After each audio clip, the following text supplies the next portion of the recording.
Halo, halo, selamat pagi dimanapun dan kapanpun kalian berada. Ya, seperti biasa, saya sebenarnya membuat video ini ancang-ancang apabila saya tidak datang hari ini, jadi saya buatkan langsung aja videonya.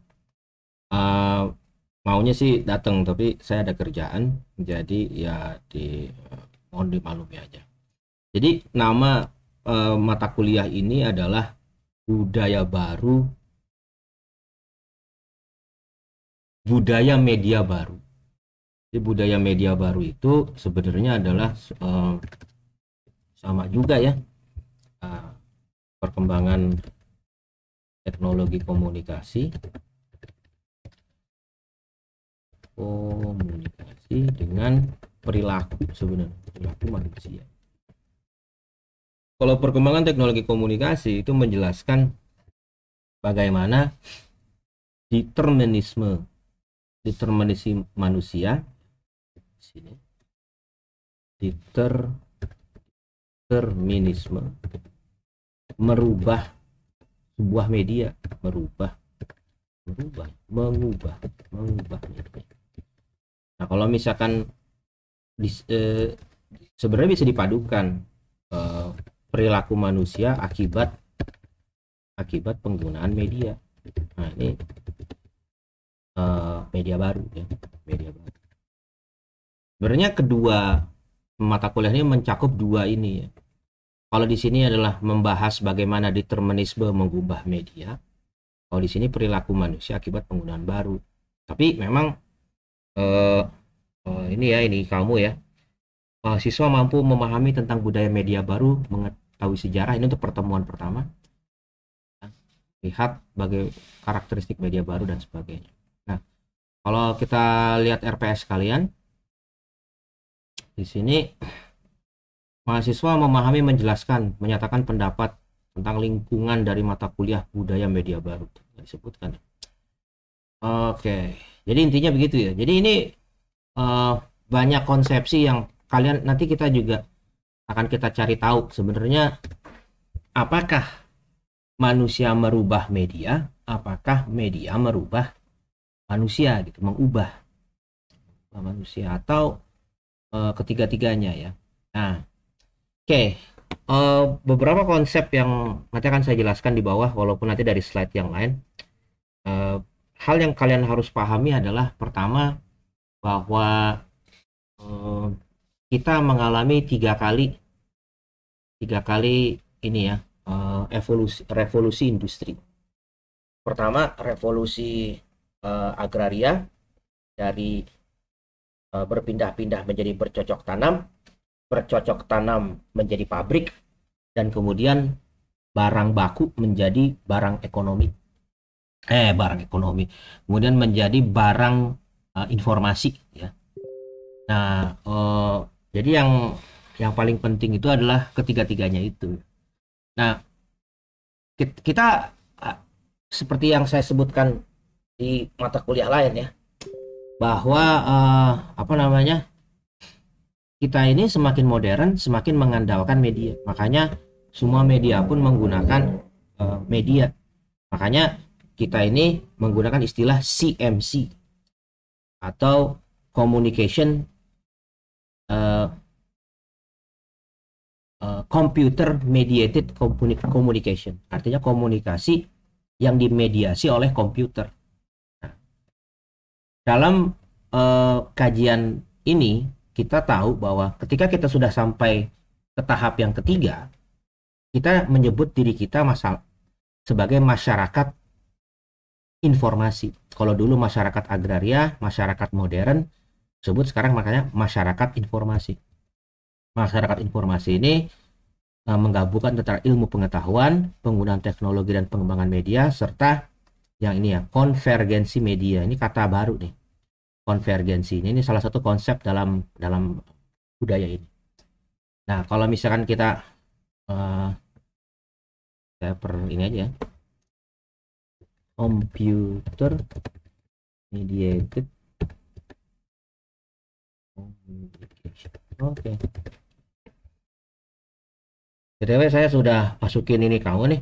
Tapi kayaknya Ini agak berbeda dengan yang tadi ya, karena saya udah nyoret-nyoret nih, jadi berbeda di sini. Saya kasih aja ini kalau kalian mau. Oke, kemudian yang harus dipahami ketika kita sudah masuk mediated computer mediated communication adalah bahwa perubahan di era informasi ini adalah yang tadi tuh saya kasih tahu, perihal determinisme, technological, technical, sama global. Nah, kenapa ada 3 ini? Karena mengacu kepada digitalisasi, kita mengubah apa yang sifatnya analog kemudian menjadi media digital. Sebenarnya apa sih determinisme ini? Nah, determinisme ini adalah sebenarnya konsep yang dimana manusia yang menentukan media, bukan sebaliknya ya. Makanya di sini ada gambarnya manusia menjadi robust. Robust itu artinya dia yang menentukan dirinya, bukan apa ya? Robust itu lebih extend. Jadi mereka memperpanjang kemampuannya dengan media. Jadi manusia memperpanjang jangkauannya dengan media. Karena dia ada tujuannya. Sebaliknya kalau misalkan media mengubah manusia dan kemudian sebenarnya itu yang terjadi dengan dia tidak paham dengan apa yang dia harus lakukan dengan alatnya. Manusia ini punya tujuan, dijangkau dengan teknologi. Jadi itulah determinisme.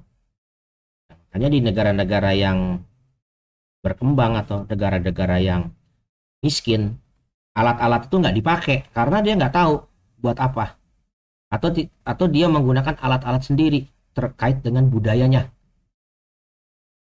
atau bahkan dia salah menggunakan alat, salah paham menggunakan. Makanya sekarang ini banyak salah paham dalam penggunaan alat seperti itu. Oke. Main Lego aja, main Lego. Nah, oke, ini yang ketiga ya, perubahan media melalui digitalisasi.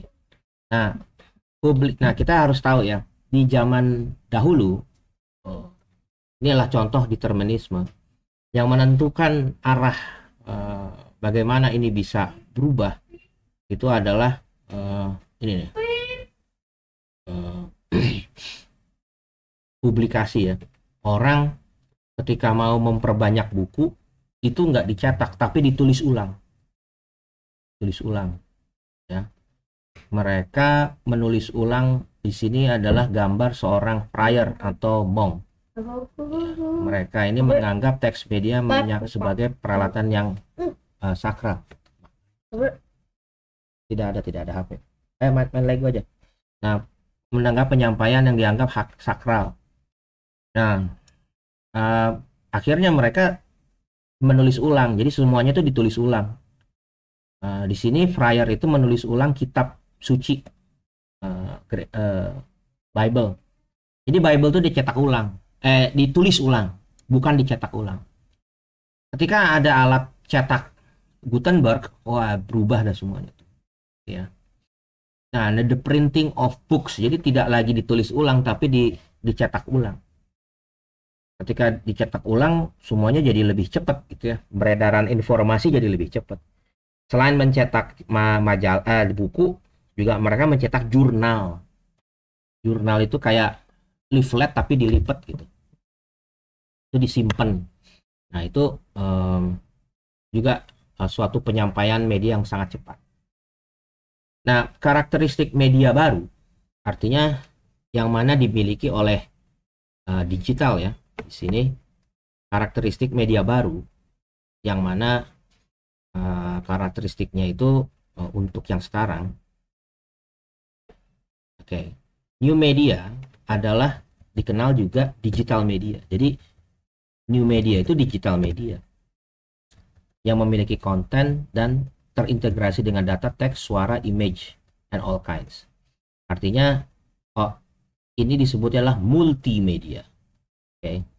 In the digital format and are increasingly distributed across networks based on broadband, fiber optic cable, satellite, microwave transmission, dan sebagainya. Ya, apa yang kita miliki adalah internet.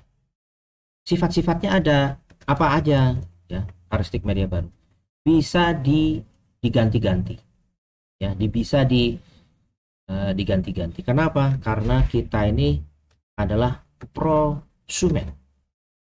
Artinya kita bisa konsumsi dan produksi. Maka dengan begitu bisa dimanipulasi. Ada gambar di edit terus jadi meme, ya. Ada informasi dan kita bisa edit, kita bisa tambah-tambah, kita bisa repost, bisa ditambah-tambah, repost, ditaruh di status kita dan sebagainya. Kedua, karena mereka ini dibentuk ke dalam digital, artinya bisa dimasukin ke dalam network. Artinya digital ini memiliki kemampuan yang lebih baik, ya. Kenapa? Karena bisa dimasukin ke dalam tadi, ya. Ya, bisa dimasukin ke dalam jaringan dan bisa dibagi-bagi, bisa distribute atau dikirim kemana saja gitu. Yang ketiga adalah informasinya biasanya sangat dense, ya. Kenapa sangat dense? Itu karena mereka memiliki kemampuan untuk mengkompres dengan jumlah yang lebih besar. Dan yang kelima adalah imparsial. Ya, itu tidak ada yang jelas siapa yang menciptakan, ya. Dan itu bisa cepat kemana saja. Karena kita juga tidak pernah berkutat dengan perihal siapa yang menciptakan ini, gitu. Apakah hal-hal seperti ini ada nilainya, ya? Apakah media ini nilainya itu dari 5 ini, karena bisa dirubah, karena itu berat, jadi kompres, dan itu imparsial. Nilainya seperti itu. Nah, nanti ini konsepnya di bawah aja deh. Oke, ini adalah hal-hal yang harus dipahami ketika kamu memahami karakteristik media baru. Bisa dimanipulasi, bisa dimasukin ke jaringan, bisa dense, bisa compressed, bisa imparsial. Karena new media itu digital, bisa dipampatkan, bisa bisa yang besar jadi kecil gitu. Bisa dirubah-rubah, bisa dimasukin ke network. Ada passwordnya, ada format yang berbeda-beda, ada ditampilkan di web dan sebagainya. Nah, ini adalah presentasi yang ingin saya sampaikan kepada kalian, ya. Kita waktu zaman dulu kita memahami bahwa ada berbagai aspek dalam era ini yang melihat bahwa bagian-bagian dari perubahan itu tentu adalah kepentingan manusia untuk bertahan hidup. Yang ini adalah hubungannya dengan ekonomi. Itu betul, nggak bisa terpisahkan. Nah, makanya ini, ya, masalah keuangan, masalah teknologi, masalah keinginan manusia untuk menyampaikan informasi itu menjadi satu. Itulah yang disebut dengan konvergensi. Konvergensi ini juga membuat semuanya menjadi lebih besar, tetapi menyatu juga at the same time. Menyatu menjadi membesar, dan di aspek industrinya juga menjadi menyatu juga gitu. Internet, industri, dan keuangan juga membuat semuanya menjadi lebih besar. Ini seharusnya gambar jadi satu sih. Nah, saluran ini semakin lama semakin gede gitu. Semakin gede. Nah, jadi kita sampai di mana kita kalau zaman dulu kan nggak begitu besar, ya. Tipis-tipis gitu. Sekarang ini semakin lebih besar, dan sekarang kita sudah tidak bisa lepas dari internet gitu. Dan makanya dengan lebih membesar, tidak aneh kemudian banyak informasi sudah tidak lagi dalam bentuk kertas. Yang mungkin dalam bentuk kertas tapi difoto terus kemudian dimasukin ke internet. Nah, ukuran medianya makin kecil, tapi kapasitasnya semakin membesar. Dan juga semakin bersatu, ya. Ini yang disebut dengan konvergen. Walaupun memang peruntukannya berbagai macam, tapi ya Konvergen itu menyatu. Lawannya adalah lawan katanya divergen. Nah, iPhone gawai ini yang kita sebut dengan gadget. Ya, merupakan alat yang dikembangkan teknologi mencakup konsep konvergensi ini. Jadi semuanya ya membaca, mencari tahu posisi, menelepon dengan orang lain, mendengarkan musik, mengelola teks, mengambil gambar, bahkan bermain game, itu sudah masuk uh, dalam satu media. Nah, ini konsep-konsep budaya terkait dengan masalah globalisasi. Budaya media itu sekarang on demand, artinya kalian butuh, masyarakat butuhkan, itu pasti nongol. Kalian masyarakat yang sedang gandrung apa, itu sudah ada, dan itu dalam bentuk yang berbagai opini, ya, berbagai opini, berbagai pihak berusaha mengikut dalam memberikan pendapat mereka. Dan kemudian konsep-konsep di media itu adalah kapan aja, di mana saja. Makanya saya selalu berkata selamat jumpa dimanapun dan kapanpun kalian berada gitu ya. Di anytime anywhere. Kalau sudah anytime anywhere. Nah, ini yang paling penting nih, interaktif, artinya dua arah. Artinya suatu media baru itu dimungkinkan untuk kita berkomunikasi dua arah. Nah, dulu mana nanti ayah ke sana. Bermain untuk bisa berkomunikasi dua arah. Dan dalam konsep itu juga yang kalian pahami terkait dengan masalah bisa dimanipulasi ya. Yang tadi saya katakan. Yang ini ya. Manipulable. Itu ada juga konsep kreatifnya. Makanya konten creator adalah mereka orang-orang yang sebenarnya memiliki kemampuan untuk berkreatif, dan itu ada dan mereka memiliki kemampuan untuk berpartisipasi secara terbuka. Dan kemudian munculnya komunitas baru itu sudah ada. Dan yang paling penting nih, democratization of the creation. Makanya banyak konsep-konsep yang menghilangkan hak cipta, sudah tidak ada hak intelektual, tuh sudah mulai menipis karena saking beratnya itu. Sekarang kamu mau melaporkan hak cipta kalian, silahkan saja, tetapi ketika itu sudah terjadi tidak bisa dicari jejaknya secara utuh sebenarnya siapa yang membuat ini, karena ramai-ramai membuat. Ketika kamu harus melaporkan keramaian, itu juga agak sulit tampaknya untuk melayani kebutuhan kamu untuk mengklaim ini adalah ciptaan kamu. Jadi agak susah juga. Apalagi sekarang ya, yang namanya film bioskop hanya hitungan beberapa hari sudah ada nongol di internet gitu, walaupun hasilnya buruk. Jadi orang udah kayak nggak sabar dengan untuk menonton. Langsung aja gitu ya, langsung aja masuk ke internet, dan itu tidak bisa nah ini bisa disebut sebagai demokratisasi atas hak cipta untuk kreasi. Nah, yang tadi saya katakan nih, publishing, distribution, dan consumption itu menjadi satu. Makanya kalau misalkan saya tadi menyebutkan istilah prosumen gitu, di sini ya, prosumen, sebenarnya udah lebih padat lagi sebenarnya. Bahkan sudah ada konsep distribusi nih di dalam konsep media baru ini. Sudah. Nah, dan kemudian real time unregulated content. Ya udah ya, kamu udah paham ya, karena itu cepat dan kemudian tidak terlalu unregulated. Nah, kalian silahkan nanti baca di internet apa maksud dari ini, tapi konsep-konsep dari media baru itu seperti itu. Ya, on demand, anytime, anywhere, interaktif, participation, democratic creation. Nah, ini juga bisa menjadi isu-isu dalam budaya baru. Bagaimana kemudian kita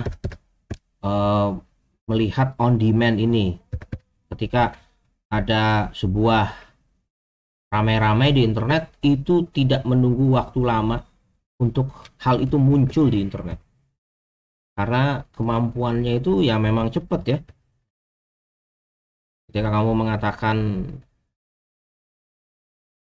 apa gitu ya, tidak lama kemudian pasti nongol di internet. Bahkan kata ini ya, globalisasi ini ya mencakup semua ini dalam menjelaskan budaya media baru ini. Nah, karena media baru, apa yang terjadi gitu kan ya? Apa yang terjadi? Ini kebalikan dari yang kita sebutkan tadi. Manusia yang menentukan medianya, tetapi juga at the same time media juga mempengaruhi manusianya. Jadi ya memang tidak bisa dipungkiri bahwa hal ini terjadi ya. Uh, uh, Manusia sebenarnya mana yang dipengaruhi kan gitu ya? Apakah manusia mempengaruhi perubahan media? Apakah media mempengaruhi budaya manusia kan gitu? Ternyata terjadi kedua-duanya. Seperti halnya kita membaca dan menulis. Kita baca dan menulis, tapi di waktu yang sama juga kita dibaca dan ditulis gitu. Kita dibaca oleh konsep-konsep ini dan kita juga mengalami perubahan gitu. Apa yang terjadi dengan kita yang sekarang ini akibat media baru? Nomor satu nih, generasi pembaca cepat. Jadi kalian ini adalah generasi yang cepat membaca. Implikasinya apakah cepat mengetahui atau memahami atau menyadari? Yang jelas kalian cepat dalam mengetahui, walaupun tidak diiringi dengan pemahaman dan kesadaran. Jadi kalian cepat tahu ini, tahu itu dan sebagainya. Membaca cepat. Nah, dan yang kedua adalah kalian ini memiliki suatu jalur pesan secara instan yang cepat dan murah. Sekarang hampir semua akun memiliki kemampuan untuk menyampaikan pesan ya, direct message. Entah itu Facebook, entah itu Twitter, entah itu Instagram. Punya ada yang, dan itu cepat, dan bahkan saya dengar-dengar mereka menggunakan fitur Facebook yang gratisan ya. Facebook fitur yang gratisan itu udah mantep banget tuh. Jadi kalian bisa berkumpul di suatu komunitas sebenarnya ya, nggak pakai biaya, asal menggunakan Telkomsel. Telkomsel menyediakan akses gratis terhadap Messenger Facebook. Nah, yang ketiga adalah akses informasi yang cepat dan di mana saja. Makanya sekarang nih informasi udah ada di mana-mana. Saya punya WhatsApp, saya punya blog, saya punya leads, jadi tidak sulit untuk mengkontak kalian gitu, mengontak kalian untuk cepat dan di mana saja. Dan yang terakhir adalah media informasi yang lebih personal. Jadi informasi-informasi ini menjadi lebih kecil, menjadi lebih personal. Makanya Samsung sedang mencanangkan suatu foldable. Kenapa kok dilipat-lipat gitu ya? Karena nanti teknologi itu akan maksudnya dipakai itu seperti baju gitu ya, seperti itu. Saya kira itu aja yang bisa sampaikannya terkait dengan materi pertama kalian, masalah karakteristik media baru dan perilaku manusia dan penggunaan media. Semuanya sudah saya masukin ini materi pertama, tapi memang ada beberapa tadi yang saya coret-coret, saya nggak masuk, nggak tersave di sini, tapi ya kan itu tidak begitu signifikan. Saya harap kalian bisa memahami dan silahkan kalian bertanya di bertanya di mana? Ya bertanya melalui jalur-jalur yang tersedia seperti itu ya. Semoga berkenan. Selamat kembali kepada aktivitas kalian. Sampai jumpa.